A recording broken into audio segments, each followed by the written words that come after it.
is this family holding up after this unthinkable No, tragedy? look, they're grieving. They're devastated.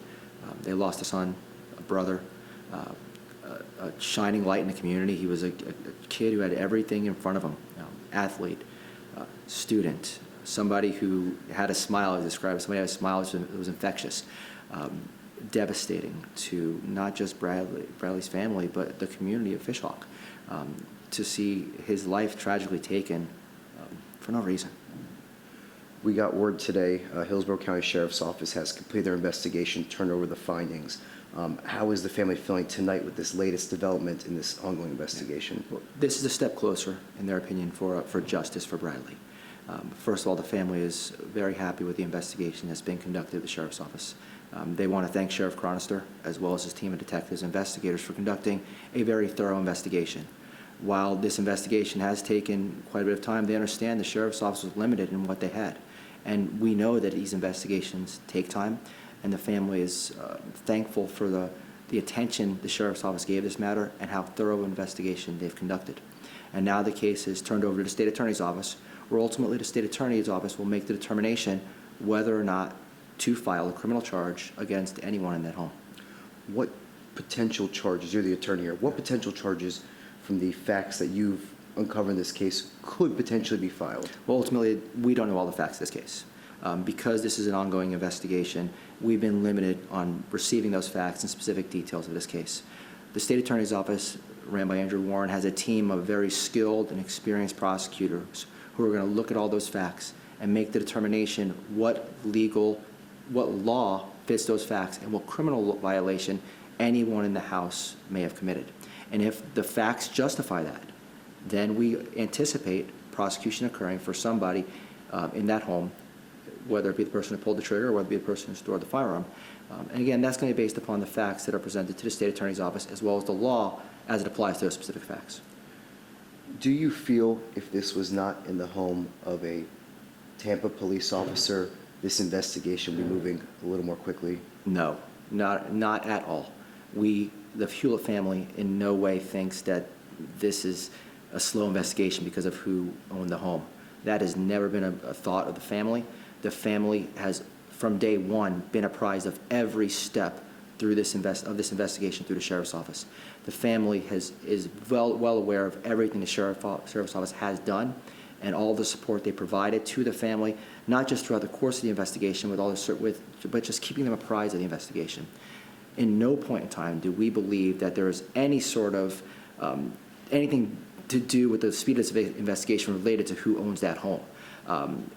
Law enforcement, the Sheriff's Office, has conducted such a good, thorough investigation up to this point that we know of that hasn't been factored into the analysis of my analysis or the family's analysis. So by no means do we think that anything was, an investigation was impeded in any way because of who that person was. Now, the fact that the police officer didn't talk or didn't communicate with law enforcement, that was his decision to do so, as well as some of the other boys. That's what's potentially slowed up this investigation. The unwillingness of those three people in the house, as well as the officer, to come forward and speak to law enforcement. As the sheriff indicated in his press release, that basically limited them in certain things. Now, ultimately, we know that two boys in that home did give a statement. The State Attorney's Office obviously considering what was said during that statement, as well as the other evidence which they received, which consists of information from the medical examiner's office, crime scene mapping, statements on social media, the statements of the boys, and ultimately that package has been presented to the state, where the State Attorney's Office is going to decide whether or not to seek formal prosecution. Have you yourself had any direct communications with Andrew Warren's office yet? Andrew Warren's office has been very open with our clients. They've been, we know they've conducted a very thorough investigation, that they're working with law enforcement hand in hand. We are aware that the State Attorney's Office they were on scene right when this happened. So, Andrew Warren's office has done a very diligent job, and we anticipate them to review the evidence and to make the decision that the law supports.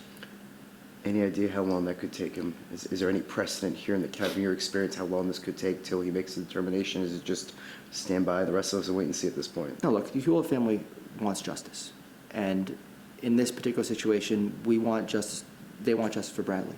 And if that takes the State Attorney's Office conducting a longer investigation and reviewing all the facts that ultimately gets Bradley justice, and the family is patiently waiting for a decision. Obviously, they want answers. They didn't receive those answers from the three boys in the home initially. And now we're getting those answers. We anticipate getting those answers once this investigation is concluded. And if those answers reveal that the state attorney's office determines that criminal prosecution should occur, then the family supports that. No one could fathom or understand what this family is going through. The loss of a son, a brother, it's tragic, it's horrific, and something that nobody should ever have to go through. When you look at what happened to Bradley, it shouldn't have occurred. The bottom line is when you pick up a firearm, you have to assume that firearm is loaded, as the sheriff said. When you store a firearm, you have to store it in a way to assume that someone can't get that firearm. And unfortunately, Bradley would be here today if that firearm was potentially stored correctly and if that bullet wasn't fired. And it's a tragic situation, and the family, has seen an outpouring of support from the Fishhawk community, from people who don't even know them, and they're so thankful for the support they've received from our community, and also more importantly from the sheriff's office on how thorough an investigation they've conducted. The state attorney's office, we're confident that they're going to continue to analyze this case and make the appropriate decision. And if that decision involves charging anyone involved in this case, the Hulett family supports that.